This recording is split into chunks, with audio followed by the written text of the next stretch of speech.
ਦੁੱਧ ਜਿਨ੍ਹਾਂ ਨੂੰ ਪਿਲਾਇਆ ਖਾਦੇ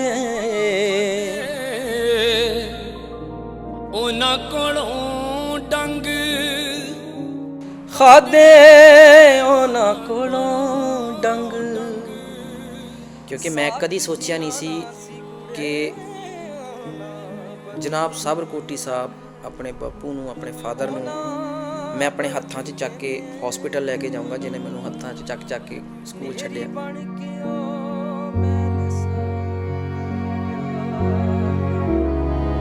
मेरी बन के ओ मैल साडे प्यार दा पलां 'च खिलार गए, जुआ इश्क दा ऐसा असीं खेडिया कि जिंदगी भी हार गए, कि जिंदगी भी हार गए।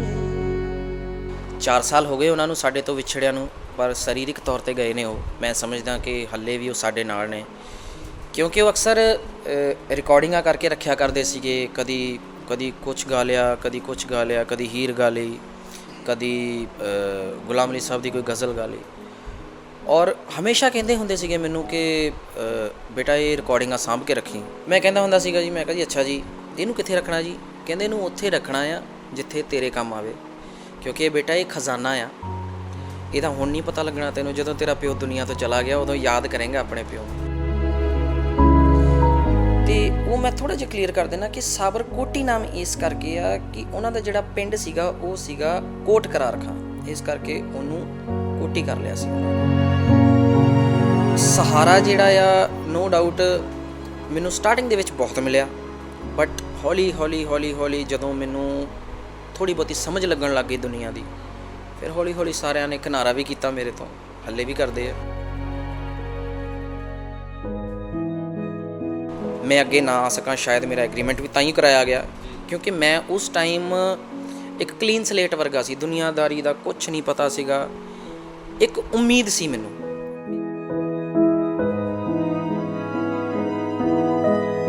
ਜੇ ਅੱਗ ਲਾਇਆ ਹੀ ਸੜਨੀ ਸੀ, ਤੇਰੇ ਖਤਾਂ ਨਾਲ ਸੜ ਜਾਣੀ ਸੀ, ਜੇ ਪਾਣੀਆਂ ਦੇ ਵਿੱਚ ਹੜਨੀ ਸੀ, ਤੇਰੀ ਫੋਟੋ ਨਾਲ ਹੜ ਜਾਣੀ ਸੀ।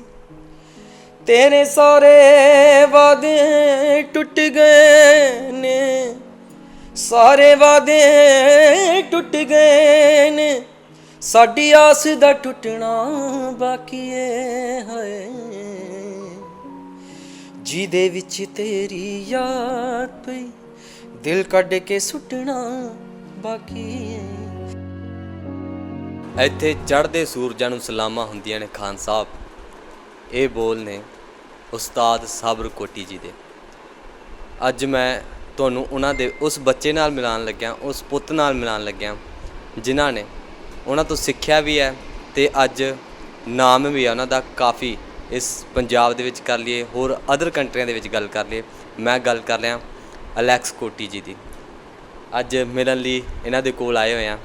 ਕੋਟੀ ਸਾਹਿਬ ਜੀ, ਪਹਿਲਾਂ ਸਵਾਗਤ ਹੈ ਤੁਹਾਡਾ, ਬਹੁਤ ਬਹੁਤ ਰੋਜ਼ਾਨਾ ਸਪੋਕਸਮੈਨ ਟੀਮ। ਬਹੁਤ ਥੈਂਕ ਯੂ ਜੀ। ਔਰ ਰੋਜ਼ਾਨਾ ਸਪੋਕਸਮੈਨ ਦੇਖ ਰਹੇ ਸਾਰੇ ਜਿਹੜੇ ਦਰਸ਼ਕ ਆ ਉਹਨਾਂ ਨੂੰ ਮੇਰੀ ਪਿਆਰ ਭਰੀ ਸਤਿ ਸ਼੍ਰੀ ਅਕਾਲ ਹੈ ਜੀ। ਜਿਸ ਤਰ੍ਹਾਂ ਮੈਂ ਕਿਹਾ ਪਹਿਲਾਂ ਸਟਾਰਟਿੰਗ 'ਚ ਖਾਨ ਸਾਹਿਬ ਚੜ੍ਹਦੇ ਸੂਰਜਾਂ ਨੂੰ ਸਲਾਮਾਂ ਹੁੰਦੀਆਂ ਨੇ, ਲੱਗਦਾ ਅੱਜ ਸਲਾਮਾਂ ਹੈਗੀਆਂ? ਬਿਲਕੁਲ ਜੀ, ਇਹ ਦੁਨੀਆਦਾਰੀ ਹੈ ਔਰ ਦੁਨੀਆ ਦੇ ਵਿੱਚ ਜਿਵੇਂ ਬਾਗ ਦੇ ਵਿੱਚ ਵੱਖ-ਵੱਖ ਫੁੱਲ ਹੁੰਦੇ ਨੇ, ਇਸ ਦੁਨੀਆ ਦੇ ਵਿੱਚ ਵੀ ਵੱਖ-ਵੱਖ ਤਰ੍ਹਾਂ ਦੇ ਲੋਕ ਵੱਸਦੇ ਨੇ। ਔਰ ਚੜ੍ਹਦੇ ਸੂਰਜ ਨੂੰ ਸਲਾਮਾਂ ਵਾਲੀ ਗੱਲ ਜਿਹੜੀ ਹੈ ਉਹ ਉਹਨਾਂ ਨੇ ਉਦੋਂ ਕਹੀ ਸੀਗੀ ਜਦੋਂ ਥੋੜ੍ਹਾ ਜਿਹਾ ਬਿਮਾਰ ਹੋ ਗਏ ਸੀਗੇ, ਔਰ ਜਦੋਂ ਠੀਕ ਠਾਕ ਸੀਗੇ ਉਦੋਂ ਮੇਲਾ ਲੱਗਿਆ ਰਹਿੰਦਾ ਸੀਗਾ। ਬਟ ਜਦੋਂ ਬਿਮਾਰ ਹੋਣਾ ਸ਼ੁਰੂ ਹੋਏ ਔਰ ਲੋਕਾਂ ਨੇ ਹੌਲੀ ਹੌਲੀ ਕਿਨਾਰਾ ਕਰਨਾ ਸ਼ੁਰੂ ਕਰਤਾ, ਉਸ ਟਾਈਮ ਉਹ ਗੱਲ ਇਹ ਕਰਦੇ ਸੀਗੇ। ਔਰ ਜੇ ਅੱਜ ਦੀ ਗੱਲ ਕਰੀਏ ਤਾਂ ਇਹ ਗੱਲ ਸੱਚੀ ਮੁੱਚੀ ਸੱਚੀ ਹੈ, ਕਿਉਂਕਿ ਉਹ ਕਹਿੰਦੇ ਆ ਨਾ ਸਿਆਣੇ ਵੀ, ਸਿਆਣੇ ਦਾ ਕਿਹਾ ਅਤੇ ਔਲੇ ਦਾ ਖਾਧਾ ਬਾਅਦ 'ਚ ਪਤਾ ਲੱਗਦਾ, ਅਤੇ ਉਹ ਅੱਜ ਜ਼ਰੂਰ ਪਤਾ ਲੱਗਦਾ। ਯਾਦਾਂ ਕਿਸ ਤਰ੍ਹਾਂ ਦੀਆਂ ਨੇ? ਕਿਉਂਕਿ ਕਾਫੀ ਸਮਾਂ ਹੋ ਗਿਆ ਆਪਣੇ ਵਿੱਚ ਨਹੀਂ ਹੈਗੇ, ਸੋ ਗੀਤਾਂ ਦੇ ਰਾਹੀਂ ਆਪਣੇ ਵਿੱਚ ਹੈਗੇ, ਸਰੀਰ ਪੱਖੋਂ ਨਹੀਂ ਹੈਗੇ ਭਾਵੇਂ, ਆਪਣੇ 24 ਘੰਟੇ ਨਾਲ ਹੀ ਰਹਿੰਦੇ ਨੇ। ਜਦੋਂ ਯਾਦ ਆਉਂਦੀ ਆ ਉਹ ਪਲ ਵੀ ਯਾਦ ਆਉਂਦੇ ਨੇ ਕਿ ਵੀ ਆਹ ਕੁਛ ਕਹਿੰਦੇ ਸੀ ਡੈਡੀ ਜੀ, ਆਹ ਕਹਿੰਦੇ ਸੀ ਪੁੱਤ ਆਹ ਨਹੀਂ ਕਰਨਾ, ਆਹ ਕਰ ਲੈ। ਕਈ ਗੱਲਾਂ ਨੇ, ਕਈ ਯਾਦਾਂ ਨੇ ਐਸੀਆਂ। ਔਰ ਹਾਲਾਂਕਿ 4 ਸਾਲ ਹੋ ਗਏ ਉਹਨਾਂ ਨੂੰ ਸਾਡੇ ਤੋਂ ਵਿਛੜਿਆਂ ਨੂੰ, ਪਰ ਸਰੀਰਕ ਤੌਰ 'ਤੇ ਗਏ ਨੇ ਉਹ। ਮੈਂ ਸਮਝਦਾ ਕਿ ਹਾਲੇ ਵੀ ਉਹ ਸਾਡੇ ਨਾਲ ਨੇ, ਕਿਉਂਕਿ ਉਹ ਅਕਸਰ ਰਿਕਾਰਡਿੰਗਾਂ ਕਰਕੇ ਰੱਖਿਆ ਕਰਦੇ ਸੀਗੇ। ਕਦੀ ਕੁਛ ਗਾ ਲਿਆ, ਕਦੀ ਕੁਛ ਗਾ ਲਿਆ, ਕਦੀ ਹੀਰ ਗਾ ਲਈ, ਕਦੀ ਗੁਲਾਮ ਅਲੀ ਸਾਹਿਬ ਦੀ ਕੋਈ ਗਜ਼ਲ ਗਾ ਲਈ। ਔਰ ਹਮੇਸ਼ਾ ਕਹਿੰਦੇ ਹੁੰਦੇ ਸੀਗੇ ਮੈਨੂੰ ਕਿ ਬੇਟਾ ਇਹ ਰਿਕਾਰਡਿੰਗਾਂ ਸਾਂਭ ਕੇ ਰੱਖੀ। ਤਾਂ ਨਹੀਂ ਪਤਾ ਸੀ, ਉਦੋਂ ਬੱਚੇ ਸੀਗੇ। ਮੈਂ ਕਹਿੰਦਾ ਹੁੰਦਾ ਸੀਗਾ ਜੀ, ਮੈਂ ਕਿਹਾ ਜੀ ਅੱਛਾ ਜੀ ਇਹਨੂੰ ਕਿੱਥੇ ਰੱਖਣਾ ਜੀ? ਕਹਿੰਦੇ ਇਹਨੂੰ ਉੱਥੇ ਰੱਖਣਾ ਆ ਜਿੱਥੇ ਤੇਰੇ ਕੰਮ ਆਵੇ, ਕਿਉਂਕਿ ਬੇਟਾ ਇਹ ਖਜ਼ਾਨਾ ਆ, ਇਹਦਾ ਹੁਣ ਨਹੀਂ ਪਤਾ ਲੱਗਣਾ ਤੈਨੂੰ। ਜਦੋਂ ਤੇਰਾ ਪਿਓ ਦੁਨੀਆ ਤੋਂ ਚਲਾ ਗਿਆ ਉਦੋਂ ਯਾਦ ਕਰੇਂਗਾ ਆਪਣੇ ਪਿਓ ਨੂੰ। ਔਰ ਸਰੀਰਕ ਤੌਰ 'ਤੇ ਜ਼ਰੂਰ ਚਲੇ ਗਏ ਆ, ਪਰ ਮੈਂ ਸਮਝਦਾ ਕਿ ਅੱਜ ਵੀ ਉਹ ਆਪਣੇ ਰਿਕਾਰਡਿੰਗਾਂ ਰਾਹੀਂ, ਆਪਣੇ ਗਾਣਿਆਂ ਰਾਹੀਂ, ਆਪਣੇ ਵੀਡੀਓ ਰਾਹੀਂ ਮੈਨੂੰ ਅੱਜ ਵੀ ਪੜ੍ਹਾਉਂਦੇ ਰਹਿੰਦੇ ਨੇ। ਔਰ ਮੈਂ ਪੂਰੀ ਕੋਸ਼ਿਸ਼ ਕਰਦਾ ਹਾਂ ਕਿ ਜਿੰਨਾ ਕੁ ਉਹਨਾਂ ਨੇ ਸਿਖਾਇਆ ਉਹਨੂੰ ਚੰਗੀ ਤਰ੍ਹਾਂ ਸਮਝ ਸਕਾਂ, ਕਿਉਂਕਿ ਜਿਹੜਾ ਉਹਨਾਂ ਦਾ 19 ਸਾਲ ਦਾ ਜਿਹੜਾ ਤਜਰਬਾ ਹੈ ਗਾਣਾ ਸਿੱਖਣ ਦਾ, ਫਿਰ ਉਸ ਤੋਂ ਬਾਅਦ ਉਹ ਮਾਰਕੀਟ ਦੇ ਵਿੱਚ ਆਏ। 28-29 ਸਾਲ ਦਾ ਉਹਨਾਂ ਦਾ ਜਿਹੜਾ ਕੈਰੀਅਰ ਸੀਗਾ, ਉਹਦੇ ਵਿੱਚ ਜੋ ਉਹਨਾਂ ਨੇ ਮਾਈਲਸਟੋਨ ਜਿਹੜੇ ਆ ਉਹ ਬਣਾਏ ਨੇ, ਉਹ ਮੇਰੇ ਖਿਆਲ ਨਾਲ ਮੇਰੇ ਲਈ ਤਾਂ ਹਲੇ ਮੇਰਾ ਤਾਂ ਸਫ਼ਰ ਹਜੇ ਬਹੁਤ ਲੰਬਾ ਪਿਆ ਹੈ, ਜਦ ਮੇਰੀ ਸ਼ੁਰੂਆਤ ਵੀ ਨਹੀਂ ਹੋਈ। ਪਰ ਮੈਂ ਕੋਸ਼ਿਸ਼ ਕਰ ਰਿਹਾ ਕਿ ਮੈਂ ਉਸੇ ਪੈਂਡਿਆਂ 'ਤੇ ਤੁਰਨ ਦੀ ਜ਼ਿਆਦਾ ਤੋਂ ਜ਼ਿਆਦਾ ਕੋਸ਼ਿਸ਼ ਕਰਾਂ। ਕੋਟੀ ਸਾਹਿਬ ਨੂੰ ਜਿਵੇਂ ਮੈਂ ਪਹਿਲਾਂ ਵੀ ਕਿਹਾ ਸੀ ਵੀ ਸਲਾਮਾਂ। ਅਲੈਕਸ ਸਾਹਿਬ ਹੁਣ ਕਿਉਂ ਨਹੀਂ ਅੱਗੇ ਆ ਰਹੇ?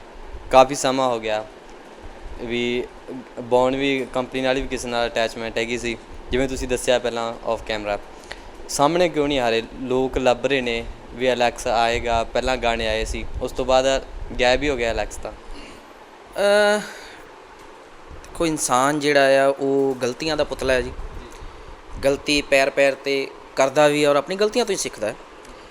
ਮੈਂ ਕੰਪਨੀ ਨਾਲ ਇੱਕ ਨਾਲ ਮੇਰਾ ਹੋ ਗਿਆ ਸੀਗਾ ਐਗਰੀਮੈਂਟ, ਐਂਡ ਥੋੜ੍ਹਾ ਜਿਹਾ ਉਹਦਾ ਕਰਕੇ ਵੀ ਥੋੜ੍ਹੀ ਜਿਹੀ ਮੈਨੂੰ ਪ੍ਰੋਬਲਮ ਆਈ, ਕਿਉਂਕਿ ਕਿਤੇ ਨਾ ਕਿਤੇ ਪਹਿਲਾਂ ਨਹੀਂ ਮੈਨੂੰ ਪਤਾ ਲੱਗਾ ਇਹ। ਪਹਿਲਾਂ ਮੈਨੂੰ ਇਹ ਸੀਗਾ ਕਿ ਚਲੋ ਨਾ ਥੋੜ੍ਹਾ ਟੈਨਸ਼ਨ ਦੇ ਵਿੱਚ ਵੀ ਸੀਗਾ ਮੈਂ, ਕਿਉਂਕਿ ਇੱਕਦਮ ਪਰਿਵਾਰ ਦਾ ਸਭ ਤੋਂ ਵੱਡਾ ਜਿਹੜਾ ਮੈਂਬਰ ਹੈ ਘਰ ਦਾ ਚਲੇ ਗਿਆ। ਔਰ ਮੈਂ ਉਸ ਵਕਤ ਪ੍ਰੋਫੈਸ਼ਨਲੀ ਜੇ ਕਹੀਏ ਸਹੀ ਤਰੀਕੇ ਦੇ ਨਾਲ ਸਟੇਜ ਵਗੈਰਾ 'ਤੇ ਸ਼ੁਰੂ ਨਹੀਂ ਕੀਤਾ ਸੀਗਾ, ਕਿਉਂਕਿ ਮੈਨੂੰ ਤਜਰਬਾ ਨਹੀਂ ਸੀ ਬਿਲਕੁਲ ਵੀ। ਔਰ ਹਮੇਸ਼ਾ ਮੈਂ ਉਹਨਾਂ ਨੂੰ ਦੇਖਦਾ ਰਿਹਾ, ਉਹ ਮੇਰੇ ਆਈਡਲ ਰਹੇ ਨੇ।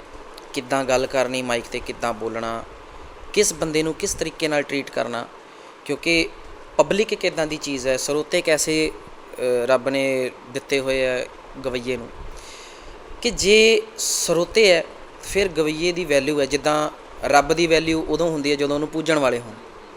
ਜੇ ਰੱਬ ਨੂੰ ਪੂਜਣ ਵਾਲੇ ਨਹੀਂ ਹੋਣਗੇ ਫਿਰ ਰੱਬ ਦੀ ਵੈਲਿਊ ਖਤਮ ਹੋ ਜਾਂਦੀ ਹੈ।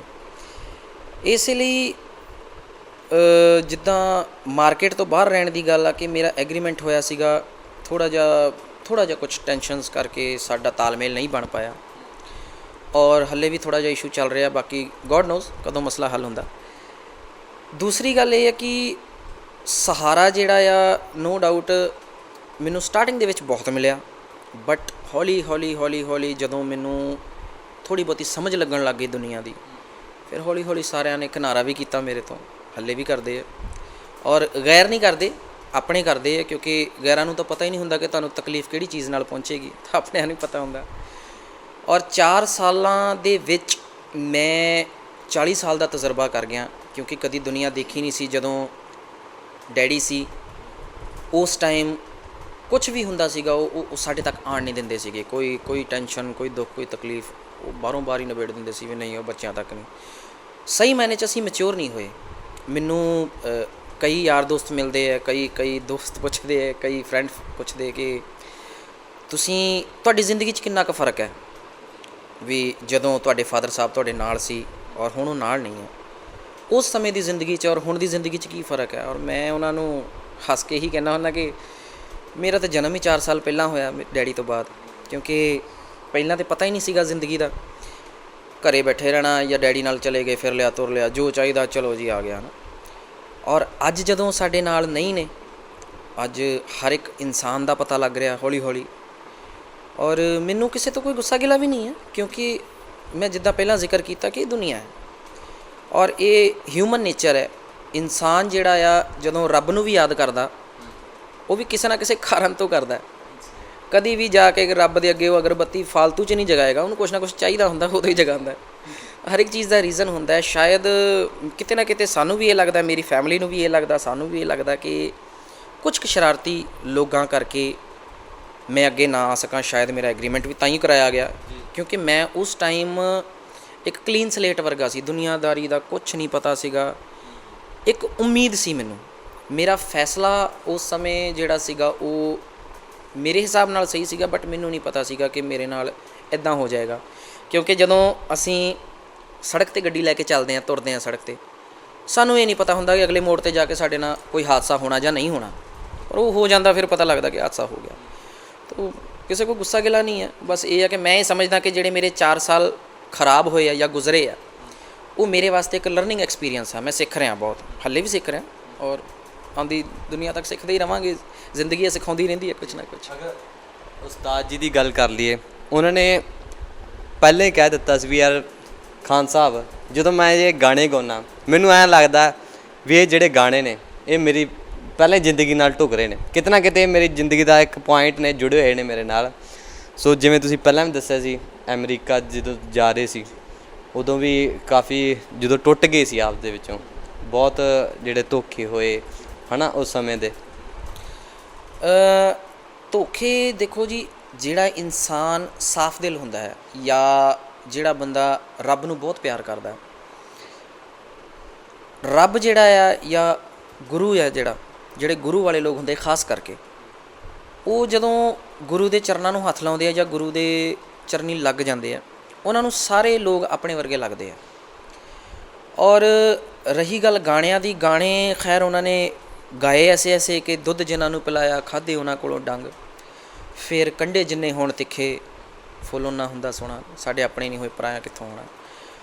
ਉਹ ਅਕਸਰ ਕਿਹਾ ਕਰਦੇ ਸੀ, ਔਰ ਮੈਂ ਸਵਾਲ ਕਰਿਆ ਕਰਦਾ ਸੀ ਉਹਨਾਂ ਨੂੰ, ਮੈਂ ਕਿਹਾ ਡੈਡੀ ਜਿੱਦਾਂ ਤੁਸੀਂ ਗਾਣਾ ਗਾਉਂਦੇ ਹੋ, ਕੋਈ ਵੀ ਗਾਣਾ ਆ, ਚਾਹੇ ਸੈਡ ਹੈ ਜਾਂ ਚਾਹੇ ਜੋ ਵੀ ਹੈ, ਤੁਸੀਂ ਪ੍ਰੀ ਪਲੈਨਡ ਹੋ ਕੇ ਜਾਂਦੇ ਹੋ, ਸੋਚ ਕੇ ਜਾਂਦੇ ਹੋ ਵੀ ਮੈਂ ਸਟੂਡੀਓ 'ਚ ਇੱਥੇ ਆ ਗਾਊਂਗਾ ਜਾਂ ਇੱਦਾਂ ਗਾਊਂਗਾ?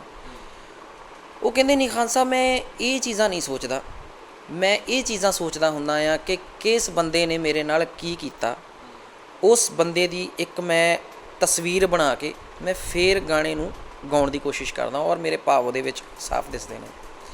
ਔਰ ਉਹਨਾਂ ਨੇ ਮੈਨੂੰ ਅਕਸਰ ਇਹੀ ਗੱਲ ਸਿਖਾਈ ਕਿ ਬੇਟਾ ਨੀਵੇਂ ਹੋ ਕੇ ਰਹੋ, ਕੋਈ ਗੱਲ ਨਹੀਂ, ਤੇਰੇ ਬਾਪੂ ਨੇ 19 ਸਾਲ ਗਾਣਾ ਸਿੱਖਿਆ, ਕਾਫੀ ਟਾਈਮ ਲੱਗਾ, ਜ਼ੀਰੋ ਤੋਂ ਲੈ ਕੇ ਉੱਪਰ ਹੌਲੀ ਸਟੈਪ ਬਾਏ ਸਟੈਪ ਮੈਂ ਚੜ੍ਹਦਾ ਆ।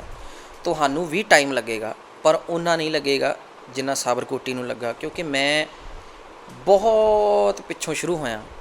ਪਰ ਤੁਸੀਂ ਬੇਟਾ, ਤੁਹਾਨੂੰ ਰੱਬ ਨੇ ਇੱਕ ਪਲੇਟਫਾਰਮ ਦਿੱਤਾ ਬਹੁਤ ਵੱਡਾ, ਔਰ ਤੁਸੀਂ ਸਾਬਰਕੋਟੀ ਦੇ ਘਰ ਪੈਦਾ ਹੋਏ ਆ। ਤੁਹਾਡੇ ਲਈ ਸਟਰਗਲ ਘਟੇਗਾ ਜ਼ਰੂਰ, ਇਹ ਸਟਰਗਲ ਜਿਹੜਾ ਆ ਇਹਨੂੰ ਯਾਦ ਰੱਖਣਾ ਹੈ, ਇੱਥੇ ਵੀ ਔਰ ਇੱਥੇ ਵੀ। ਇਹ ਨਾ ਹੋਵੇ ਕੱਲ੍ਹ ਨੂੰ ਤੁਹਾਡੇ 2-4 ਗਾਣੇ ਚੱਲ ਜਾਣ ਤਾਂ ਤੁਸੀਂ ਇੰਨੇ ਜ਼ਿਆਦਾ ਐਟੀਟਿਊਡ ਨਾਲ ਭਰ ਜਾਵੋ ਕਿ ਤਾਂ ਚਲੇ ਜਾਓ ਬਹੁਤ ਜ਼ਿਆਦਾ। ਅਤੇ ਬੇਟਾ ਬੰਦਾ ਜਦੋਂ ਬਹੁਤ ਜ਼ਿਆਦਾ ਉੱਡਣ ਲੱਗ ਜਾਂਦਾ ਨਾ, ਫਿਰ ਰੱਬ ਵਗਾ ਕੇ ਥੱਲੇ ਮਾਰਦਾ। ਜੇ ਬਣਾਉਣਾ ਨਾ ਬੇਟਾ, ਮੈਨੂੰ ਕਹਿੰਦੇ ਆਪਣੇ ਆਪ ਨੂੰ ਗੇਂਦ ਵਾਂਗੂ ਬਣਾਓ। ਜਿਹੜੀ ਬੋਲ ਹੁੰਦੀ ਹੈ ਨਾ, ਉਹਨੂੰ ਜਿੰਨੀ ਜ਼ੋਰ ਨਾਲ ਥੱਲੇ ਮਾਰੋਗੇ ਓਨਾ ਉੱਪਰ ਜਾਏਗਾ। ਇਸ ਕਰਕੇ ਆਪਣੇ ਆਪ ਨੂੰ ਜਿੰਨਾ ਨੀਵਾਂ ਰੱਖ ਸਕਦੇ ਬੇਟਾ, ਓਨਾ ਨੀਵਾਂ ਰੱਖੋ। ਇਹ ਉਹਨਾਂ ਦੀਆਂ ਗੱਲਾਂ ਸੀਗੀਆਂ। ਮੈਂ ਉਹਨਾਂ ਨੂੰ ਵੀ ਯਾਦ ਹਰ ਇੱਕ ਸਰੋਤੇ ਵੀ ਕਰਦੇ ਨੇ ਅੱਜ, ਹਰ ਇੱਕ ਦੇ ਦਿਲ ਦੇ ਵੱਸਦੇ ਨੇ, ਕਿਉਂਕਿ ਐਸੀ ਚੀਜ਼ ਸੀ, ਐਸੀ ਰੂਹਦਾਰੀ ਵਾਲੀ ਉਹਨਾਂ ਦੀ ਗਾਇਕੀ ਸੀ। ਸੋ ਗਾਇਕੀ ਦੀ ਗੱਲ ਕੀਤੀ ਆ, ਹੁਣ ਉਹਨਾਂ ਦੀ ਯਾਦ ਵਿੱਚ ਜਾਂ ਕੁਛ 2 ਲਾਈਨਾਂ ਮੈਂ ਜ਼ਰੂਰ ਸਾਂਝਾ ਕਰਦਾ ਜੀ, ਪਰ ਪਹਿਲਾਂ ਥੋੜ੍ਹਾ ਜਿਹਾ ਮੈਂ ਤੁਹਾਨੂੰ ਇੱਕ ਗਾਣੇ ਬਾਰੇ ਦੱਸ ਦੇਵਾਂ। ਇਹ ਮੇਰਾ ਫੇਵਰੇਟ ਗਾਣਾ ਹੈ ਜੀ, ਜਿਹਦੇ ਵਿੱਚ ਤੇਰੀ ਯਾਦ ਪਈ। ਔਰ ਫੇਵਰੇਟ ਹੋਣ ਦੀ ਕਹਾਣੀ ਉਹਦੀ ਇਹ ਹੈ ਕਿ ਜਦੋਂ ਇਹ ਗਾਣਾ ਡੈਮੋ ਬਣ ਕੇ ਆਇਆ, ਮੈਂ ਘਰ ਦੇ ਵਿੱਚ ਸਿਰਫ ਇੱਕ ਇਕੱਲਾ ਐਸਾ ਮੈਂਬਰ ਸੀ ਜਿਸ ਮੈਂਬਰ ਨੇ ਇਸ ਗਾਣੇ ਨੂੰ ਕਿਹਾ ਸੀਗਾ ਡੈਡੀ ਨੂੰ ਸੁਣ ਕੇ ਕਿ ਡੈਡੀ ਇਹ ਗਾਣਾ ਥੋੜ੍ਹੀ ਚੱਜ ਦਾ ਕੁਛ ਬਣਾਓ। ਉਸ ਵੇਲੇ ਡੈਡੀ ਨੇ ਮੈਨੂੰ ਕਿਹਾ ਸੀ ਕਿ ਬੇਟਾ ਇਹ ਤੈਨੂੰ ਗੱਲ ਬਾਅਦ 'ਚ ਪਤਾ ਲੱਗੇਗੀ, ਅਜੇ ਮੈਨੂੰ ਬਣਾ ਲੈਣ ਦੇ। ਉਹਨਾਂ ਨੇ ਸਿਰਫ ਮੈਨੂੰ ਉੱਦਾਂ ਹਾਰਮੋਨੀਅਮ ਦੇ ਨਾਲ ਥੋੜ੍ਹਾ ਜਿਹਾ ਸੁਣਾਇਆ ਸੀਗਾ। ਮੈਂ ਕਿਹਾ ਜੀ ਠੀਕ ਆ, ਇੰਨਾ ਠੀਕ ਆ ਮੈਂ ਕਿਹਾ। ਔਰ ਜਦੋਂ ਇਹ ਗਾਣਾ ਬਣ ਕੇ ਆਇਆ, ਉਦੋਂ ਦੌਰ ਸੀਗਾ ਕੈਸਟਾਂ ਦਾ, ਔਰ ਤੁਸੀਂ ਸੱਚ ਜਾਣਿਓ, ਨਾ ਕਰਦਿਆਂ 7 ਤੋਂ 8 ਕੈਸਟਾਂ ਜਿਹੜੀਆਂ ਉਹ ਮੈਂ ਖਰਾਬ ਕੀਤੀਆਂ ਸੁਣ ਕੇ। ਇਹੀ ਗਾਣਾ ਰਿਪੀਟ ਤੇ ਕੈਸਟ ਵਿਚਾਰੀ ਚਲਦੀ ਖੁੱਲ੍ਹ ਜਾਂਦੀ ਸੀ ਡੈਕ ਦੇ ਵਿੱਚ। ਔਰ ਇੰਨਾ ਕੁ ਜ਼ਿਆਦਾ ਮੈਨੂੰ ਇਸ਼ਕ ਹੋ ਗਿਆ ਇਸ ਗਾਣੇ ਨਾਲ। ਇਹ ਵੀ ਨਹੀਂ ਕਿ ਕਿਸੇ ਕੋਈ ਕੁੜੀ ਚਿੜੀ ਦਾ ਕੋਈ ਚੱਕਰ ਸੀਗਾ, ਬਟ ਇਸ ਗਾਣੇ ਦੇ ਵਿੱਚ ਇੱਕ ਇਸ ਗਾਣੇ ਦਾ ਇੱਕ ਮਾਹੌਲ ਐਸਾ ਸੀਗਾ ਔਰ ਇਸ ਗਾਣੇ ਦਾ ਇੱਕ ਟੇਸਟ ਐਸਾ ਸੀਗਾ ਕਿ ਅੱਜ ਤੱਕ ਲੋਕ, ਅੱਜ ਵੀ ਮੈਂ ਕਿਤੇ ਪਰਫੋਰਮ ਕਰਦਾ ਹਾਂ ਲਾਈਵ ਸਟੇਜ 'ਤੇ, ਲੋਕ ਸਪੈਸ਼ਲੀ ਪਰਫੋਰਮ ਇਹਦੇ ਲਈ ਮੈਨੂੰ ਕਹਿੰਦੇ ਆ ਕਿ ਭਾਅ ਜੀ ਇਹ ਪਰਫੋਰਮ ਜ਼ਰੂਰ ਕਰੋ, ਅਸੀਂ ਉਸਤਾਦ ਜੀ ਦਾ ਆਹ ਗਾਣਾ ਜ਼ਰੂਰ ਸੁਣਨਾ। ਅਤੇ ਉਹ ਮੈਂ ਛੋਟਾ ਜਿਹਾ ਕਰਕੇ ਸੁਣਾਉਂਦਾ ਹਾਂ। ਜੇ ਅੱਗ ਲਾਇਆ ਹੀ ਸੜਨੀ ਸੀ, ਤੇਰੇ ਖਤਾਂ ਨਾਲ ਸੜ ਜਾਣੀ ਸੀ। ਜੇ ਪਾਣੀਆਂ ਦੇ ਵਿੱਚ ਹੜਨੀ ਸੀ, ਤੇਰੀ ਫੋਟੋ ਨਾਲ ਹੜ ਜਾਣੀ ਸੀ। ਤੇਰੇ ਸਾਰੇ ਵਾਅਦੇ ਟੁੱਟ ਗਏ ਨੇ, ਸਾਰੇ ਵਾਅਦੇ ਟੁੱਟ ਗਏ ਨੇ, ਸਾਡੀ ਆਸ ਦਾ ਟੁੱਟਣਾ ਬਾਕੀ ਏ ਹੈ। ਜਿਹਦੇ ਵਿੱਚ ਤੇਰੀ ਯਾਦ ਪਈ, ਦਿਲ ਕੱਢ ਕੇ ਸੁੱਟਣਾ ਬਾਕੀ ਏ। ਜਿਹਦੇ ਵਿੱਚ ਤੇਰੀ ਯਾਦ ਪਈ, ਦਿਲ ਕੱਢ ਕੇ ਸੁੱਟਣਾ ਬਾਕੀ ਏ। ਜਿਹਦੇ ਵਿੱਚ ਤੇਰੀ ਯਾਦ ਪਈ, ਦਿਲ ਕੱਢ ਕੇ ਸੁੱਟਣਾ ਬਾਕੀ। ਦਿਲ ਕੱਢ ਕੇ ਸੁੱਟਣਾ ਬਾਕੀ ਹੈ। ਸੋ ਯਾਦ ਤਾਂ ਆਉਂਦੀ ਆ, ਜਦੋਂ ਆਉਂਦੀ ਆ ਤਾਂ ਕਾਲਜੇ ਫਟ ਜਾਂਦੇ ਨੇ। ਯਾਦ ਤਾਂ ਖੈਰ ਜੀ ਦੇਖੋ, ਗਵਈਆ ਜਿਹੜਾ ਹੁੰਦਾ ਹੈ, ਸਾਡੇ ਬਜ਼ੁਰਗ ਮੇਰੇ ਜਿਹੜੇ ਦਾਦਾ ਜੀ ਨੇ ਔਰ ਮੇਰੇ ਜਿਹੜੇ ਫਾਦਰ ਸਾਹਿਬ ਨੇ, ਉਹ ਹਮੇਸ਼ਾ ਇਹ ਗੱਲ ਕਿਹਾ ਕਰਦੇ ਸੀਗੇ, ਬੇਟਾ ਫਕੀਰ ਅਤੇ ਫਨਕਾਰ ਕਦੇ ਨਹੀਂ ਮਰਦਾ, ਉਹ ਸਿਰਫ ਇੱਕ ਦੁਨੀਆ ਤੋਂ ਪਰਦਾ ਜਿਹਾ ਕਰ ਲੈਂਦੇ ਆ। ਔਰ ਅਕਸਰ ਜਿਹੜਾ ਗਵਈਆ ਹੈ ਖਾਸ ਕਰਕੇ, ਉਹ ਚਾਹੇ ਸਰੀਰਕ ਤੌਰ 'ਤੇ ਦੁਨੀਆ ਤੋਂ ਚਲੇ ਵੀ ਜਾਏ, ਉਹਦੇ ਜਿਹੜੇ ਸਰੋਤੇ ਹੁੰਦੇ ਆ, ਉਹਨੂੰ ਜਿਹੜੇ ਇਸ਼ਕ ਕਰਨ ਵਾਲੇ ਹੁੰਦੇ ਆ, ਮੁਹੱਬਤ ਕਰਨ ਵਾਲੇ ਆਉਂਦੇ ਆ, ਉਹ ਉਹਨਾਂ ਦੇ ਦਿਲਾਂ 'ਚ ਹਮੇਸ਼ਾ ਜ਼ਿੰਦਾ ਰਹਿੰਦੇ ਨੇ। ਅੱਜ ਵੀ ਅਸੀਂ ਕਿਤੇ ਜਾਂਦੇ ਹਾਂ, ਕਿਸੇ ਨੂੰ ਮਿਲਦੇ ਹਾਂ, ਹਮੇਸ਼ਾ ਇਹੀ ਗੱਲ ਮੈਂ ਕਰਦਾ ਹੁੰਦਾ ਜਿਹੜੇ ਵੀ ਮੁੰਡੇ ਮੇਰੇ ਨਾਲ ਹੋਣ ਕਿ ਯਾਰ ਅੱਜ ਜੇ ਉਹ ਹੁੰਦੇ ਮੇਰੇ ਨਾਲ ਕਿੰਨਾ ਖੁਸ਼ ਹੁੰਦੇ। ਕਿਉਂਕਿ ਅਕਸਰ ਉਹਨਾਂ ਨੂੰ ਮੇਰੇ ਤੋਂ ਹਮੇਸ਼ਾ ਹੀ ਸ਼ਿਕਾਇਤ ਰਹਿੰਦੀ ਸੀ ਕਿ ਯਾਰ ਇਹ ਗਾਣੇ ਵਜਾਣੇ ਵੱਲ ਧਿਆਨ ਨਹੀਂ ਦਿੰਦਾ, ਬਹਿੰਦਾ ਨਹੀਂ ਮੇਰੇ ਕੋਲ। ਮੈਂ ਜਦੋਂ ਕਹਿੰਦਾ ਹਾਰਮੋਨੀਅਮ ਲੈ ਕੇ ਬੈਠ, ਭੱਜ ਜਾਂਦਾ, ਕਦੀ ਇੱਧਰ ਭੱਜ ਜਾਂਦਾ, ਕਦੀ ਉੱਧਰ ਭੱਜ ਜਾਂਦਾ। ਤਾਂ ਮੈਂ ਉਹੀ ਗੱਲ ਕਰਦਾ ਹੁੰਦਾ ਕਿ ਯਾਰ ਕਾਸ਼ ਜੇ ਮੈਨੂੰ ਪਤਾ ਹੁੰਦਾ ਕਿ ਇੰਨੀ ਜਲਦੀ ਉਹਨਾਂ ਨੇ ਦੁਨੀਆ ਤੋਂ ਚਲੇ ਜਾਣਾ ਹੈ, ਤਾਂ ਚਾਹੇ ਉਹ ਮੈਨੂੰ ਡਾਂਟਦੇ, ਚਾਹੇ ਮੈਨੂੰ ਮਾਰ ਕੁੱਟ ਵੀ ਲੈਂਦੇ, ਮੈਂ ਜ਼ਿਆਦਾ ਤੋਂ ਜ਼ਿਆਦਾ ਸਮਾਂ ਉਹਨਾਂ ਦੇ ਨਾਲ ਬਿਤਾਉਂਦਾ। ਕਿਉਂਕਿ ਉਹ ਇੱਕ ਜਿਉਂਦੇ ਜਾਗਦੇ ਲਾਇਬ੍ਰੇਰੀ ਸੀਗੇ ਗਾਣੇ ਵਜਾਣੇ ਦੀ। ਕਿਉਂਕਿ ਜਿਹੜਾ ਗਾਣਾ ਵਜਾਣਾ ਉਹਨਾਂ ਨੇ, ਹੁਣ ਵੀ ਤੁਸੀਂ ਵੀਡੀਓ ਦੇਖੋਗੇ ਕੋਈ, ਗਾਣਾ ਵਜਾਣਾ ਸਾਰੇ ਗਾਉਂਦੇ ਆਰਟਿਸਟ, ਲੇਕਿਨ ਉਹਨਾਂ ਦੀ ਇੱਕ ਖਾਸੀਅਤ ਜਿਹੜੀ ਸੀ ਉਹ ਇਹ ਸੀ ਕਿ ਉਹਨਾਂ ਨੇ ਗਾਣੇ ਵਜਾਣੇ ਦਾ, ਖਾਸ ਕਰਕੇ ਚੰਗੇ ਗਾਣੇ ਵਜਾਣੇ ਦਾ ਪ੍ਰਚਾਰ ਬਹੁਤ ਕੀਤਾ ਕਿ ਚੰਗਾ ਗਾਣਾ ਵਜਾਣਾ ਸੁਣੋ। ਔਰ ਉਸ ਚੀਜ਼ ਦਾ ਸਰੋਤਿਆਂ 'ਤੇ ਅਸਰ ਵੀ ਹੋਇਆ। ਕਈ ਐਸੇ ਲੋਕ ਅੱਜ ਮਿਲਦੇ ਆ ਜਿਨ੍ਹਾਂ ਨੂੰ ਗਾਉਣਾ ਨਹੀਂ ਆਉਂਦਾ, ਲੇਕਿਨ ਉਹਨਾਂ ਨੂੰ ਸੁਣਨਾ ਆਉਂਦਾ। ਔਰ ਡੈਡੀ ਹਮੇਸ਼ਾ ਇਹ ਕਹਿੰਦੇ ਹੁੰਦੇ ਸੀਗੇ, ਖਾਨ ਸਾਹਿਬ ਜ਼ਰੂਰੀ ਨਹੀਂ ਹੁੰਦਾ ਬੇਟਾ ਕਿ ਜੇ ਕੋਈ ਬੰਦਾ ਗਾ ਰਿਹਾ ਤਾਂ ਉਹੀ ਕਲਾਕਾਰ ਹੈ, ਜਿਹਨੂੰ ਸੁਣਨਾ ਆਉਂਦਾ ਉਹ ਜ਼ਿਆਦਾ ਵੱਡਾ ਕਲਾਕਾਰ ਹੈ। ਕਿਉਂਕਿ ਜਦੋਂ ਜੇ ਗਵਈਏ ਨੂੰ ਸੁਣਨ ਵਾਲੇ ਨਹੀਂ ਹੋਣਗੇ ਤਾਂ ਗਵਈਆ ਕੀ ਆ, ਗਵਈਆ ਤਾਂ ਕੁਛ ਨਹੀਂ। ਔਰ ਅੱਜ ਵੀ ਮੈਂ ਉਹਨਾਂ ਦੀਆਂ ਪੁਰਾਣੀਆਂ ਗੱਲਾਂ, ਯਾਦਾਂ ਜਦੋਂ ਯਾਦ ਕਰਦਾ ਹਾਂ, ਉਹ ਯਾਦਾਂ ਨੋ ਡਾਊਟ ਥੋੜ੍ਹਾ ਜਿਹਾ ਹੁੰਦਾ, ਉਦਾਸ ਵੀ ਹੋ ਜਾਂਦਾ ਮੈਂ ਕਿਸੇ ਟਾਈਮ। ਫਿਰ ਆਪਣੇ ਆਪ ਨੂੰ ਮਨਾ ਲਈਦਾ, ਯਾਰ ਗਏ ਕਿੱਥੇ, ਆਪਣੇ ਨਾਲ ਹੀ ਆ। ਹੁਣ ਵੀ ਉਹਨਾਂ ਦੇ ਗਾਣੇ ਜਦੋਂ ਗਾਈਦੇ ਆ ਸਟੇਜ 'ਤੇ, ਥੋੜ੍ਹਾ ਜਿਹਾ ਮੈਂ ਇਮੋਸ਼ਨਲ ਵੀ ਹੋ ਜਾਂਦਾ ਹਾਂ, ਕਿਉਂਕਿ ਉਹੀ ਗਾਣੇ ਮੈਂ ਪਿੱਛੇ ਖੜ੍ਹੇ ਹੋ ਕੇ ਡੈਡੀ ਦੇ ਨਾਲ ਕੋਰਸ 'ਤੇ ਗਾਏ ਹੋਏ ਆ। ਔਰ 2005 ਦੇ ਵਿੱਚ ਮੈਂ ਪਹਿਲੀ ਵਾਰੀ ਜਦੋਂ ਮੈਨੂੰ ਅਮਰੀਕਾ ਲੈ ਕੇ ਗਏ ਸੀਗੇ, ਮੈਂ ਕਦੀ ਨਹੀਂ ਸੋਚਿਆ ਸੀ ਕਿ ਮੈਂ ਇੱਕ ਸਿੰਗਰ ਬਣੂੰਗਾ। ਕਿਉਂਕਿ ਉਦੋਂ ਬਚਪਨਾ ਸੀਗਾ, ਉਦੋਂ ਉਲਟ ਪੁਲਟ ਸੋਚਾਂ ਹੁੰਦੀਆਂ, ਮੈਂ ਆਹ ਜਾਊਂਗਾ, ਮੈਂ ਆਹ ਕਰੂੰਗਾ। ਲੇਕਿਨ ਜਦੋਂ ਮੈਂ 2005 ਦੇ ਵਿੱਚ ਗਿਆ, ਉਦੋਂ ਵੀ ਉਹਨਾਂ ਨੇ ਮੈਨੂੰ ਬੜੇ ਪਿਆਰ ਦੇ ਨਾਲ, ਇੱਕ ਕਹਿੰਦੇ ਨਾ, ਇੱਕ ਜਦੋਂ ਘੜਾ ਬਣਦਾ, ਪਹਿਲਾਂ ਇੱਕ ਮਿੱਟੀ ਹੁੰਦੀ ਹੈ, ਉਹਨੂੰ ਬੜੇ ਪਿਆਰ ਦੇ ਨਾਲ ਆਕਾਰ ਦੇਣਾ ਪੈਂਦਾ ਆ, ਫਿਰ ਉਹਨੂੰ ਭੱਠੀ 'ਚ ਪਕਾਉਣਾ ਪੈਂਦਾ। ਉਹਨਾਂ ਨੇ ਮੈਨੂੰ ਉੱਦਾਂ ਆਕਾਰ ਦਿੱਤਾ, ਮੈਨੂੰ ਲੈ ਕੇ ਗਏ। ਮੈਂ ਜਦੋਂ ਇੱਥੋਂ ਗਿਆ ਇੰਡੀਆ ਤੋਂ, ਇਹ ਤਾਂ ਸੋਚ ਕੇ ਨਹੀਂ ਗਿਆ ਕਿ ਮੈਂ ਉੱਥੇ ਇੱਕ ਗਵਈਆ ਬਣ ਕੇ ਜਾ ਰਿਹਾ, ਗਾਉਣ ਜਾ ਰਿਹਾ। ਮੈਂ ਇਹ ਸੋਚ ਕੇ ਗਿਆ ਇੱਥੋਂ ਕਿ ਮੈਂ ਅਮਰੀਕਾ ਚੱਲਾਂ, ਘੁੰਮ ਕੇ ਆਊਂਗਾ, ਫਿਰ ਤੁਰ ਕੇ ਆਊਂਗਾ ਇਹ ਉਹ। ਲੇਕਿਨ ਜਦੋਂ ਮੈਂ ਉੱਥੇ ਸਟੇਜਾਂ 'ਤੇ ਗਾਇਆ ਔਰ ਲੋਕਾਂ ਦਾ ਹਜ਼ਾਰਾਂ ਦੇ ਹਿਸਾਬ ਦੇ ਨਾਲ ਤਾੜੀਆਂ ਰਾਹੀਂ ਮੈਨੂੰ ਪਿਆਰ ਮਿਲਿਆ, ਆਸ਼ੀਰਵਾਦ ਮਿਲਿਆ, ਹੌਲੀ ਹੌਲੀ ਉਸ ਚੀਜ਼ ਦਾ ਅਸਰ ਹੋਣ ਲੱਗ ਗਿਆ ਕਿ ਯਾਰ ਮੈਂ ਤਾਂ ਨਿਆਣਾ ਜਿਹਾ ਨਿੱਕਾ ਜਿਹਾ ਬਰੀਕ ਜਿਹਾ ਹੁੰਦਾ ਸੀ, ਪਤਲੀ ਜਿਹੀ ਆਵਾਜ਼ ਹੁੰਦੀ ਸੀ ਮੇਰੀ, ਯਾਰ ਮੈਂ ਤਾਂ ਨਿਆਣਾ ਜਿਹਾ ਯਾਰ, ਇੰਨਾ ਪਿਆਰ। ਫਿਰ ਮੇਰੇ ਨਾਲ ਇੱਕ ਵਾਕਿਆ ਹੋਇਆ, ਅਸੀਂ ਸੀਗੇ ਵਾਸ਼ਿੰਗਟਨ DC ਦੇ ਵਿੱਚ ਸੀ ਸ਼ਾਇਦ, ਉੱਥੇ ਲਾਈਵ ਸਾਡਾ ਸ਼ੋਅ ਸੀਗਾ ਆਡੀਟੋਰੀਅਮ ਦੇ ਵਿੱਚ, ਔਰ ਮੈਂ ਉੱਥੇ ਗਾ ਰਿਹਾ ਸੀਗਾ ਅਤੇ ਮੈਂ ਡੈਡੀ ਨੂੰ ਇਸ਼ਾਰਾ ਕੀਤਾ ਵੀ ਮੇਰੇ ਕੋਲ ਖੜ੍ਹੇ ਹੋ ਜਾਓ, ਕਿਉਂਕਿ ਮੈਂ ਬਹੁਤ ਨਰਵਸ ਹੋ ਜਾਂਦਾ ਸੀਗਾ, ਮੇਰੇ ਹੱਥ ਪੈਰ ਠਰ ਜਾਂਦੇ ਸੀਗੇ, ਹੱਥ ਮੇਰੇ ਚਿੱਟੇ ਹੋ ਜਾਣੇ, ਬਿਲਕੁਲ ਠੰਡੇ ਹੋ ਜਾਣੇ, ਔਰ ਕਮਰੇ 'ਚ ਗਰਮੀ, ਬੁਰਾ ਹਾਲ, ਲੋਕਾਂ ਨੂੰ ਪਸੀਨਾ ਆ ਰਿਹਾ ਹੁੰਦਾ ਸੀ, ਮੈਂ ਠਰਿਆ ਹੁੰਦਾ ਸੀ ਇਕੱਲਾ ਹੀ। ਅਤੇ ਮੈਂ ਉੱਥੇ ਗਾਇਆ ਅਤੇ ਥੋੜ੍ਹਾ ਜਿਹਾ ਜਿੱਦਾਂ ਸਟੇਜ ਦੇ ਉੱਪਰ ਹੀ ਸਾਰੀ ਲਾਈਟ ਸੀਗੀ, ਪਿੱਛੇ ਕੋਈ ਲਾਈਟ ਨਹੀਂ ਸੀਗੀ, ਮੈਨੂੰ ਸੁਣਾਈ ਦੇ ਰਿਹਾ ਕਿ ਲੋਕ ਕਮੈਂਟ ਕਰ ਰਹੇ ਆ, ਲੋਕ ਤਾੜੀਆਂ ਮਾਰ ਰਹੇ ਆ, ਮੈਂ ਗਾ ਰਿਹਾ ਆਪਣਾ ਜੋ ਮੈਨੂੰ ਡੈਡੀ ਨੇ ਰਿਹਰਸਲ ਕਰਾਈ, ਮੈਂ ਗਾਈ ਜਾਂਦਾ ਉੱਥੇ। ਮੈਂ ਸੈਕਿੰਡ ਗਾਣਾ ਗਾ ਰਿਹਾ ਸੀ, ਉਹਦੇ ਆਖਰੀ ਅੰਤਰਾ ਸੀਗਾ ਉਹਦਾ, ਮੈਨੂੰ ਹਾਲੇ ਵੀ ਯਾਦ ਹੈ, ਆਖਰੀ ਅੰਤਰਾ ਮੈਂ ਗਾ ਰਿਹਾ ਸੀਗਾ ਅਤੇ ਸਾਰੀਆਂ ਲਾਈਟ ਸਟੇਜ ਵੱਲ ਨੂੰ ਸੀਗੀਆਂ।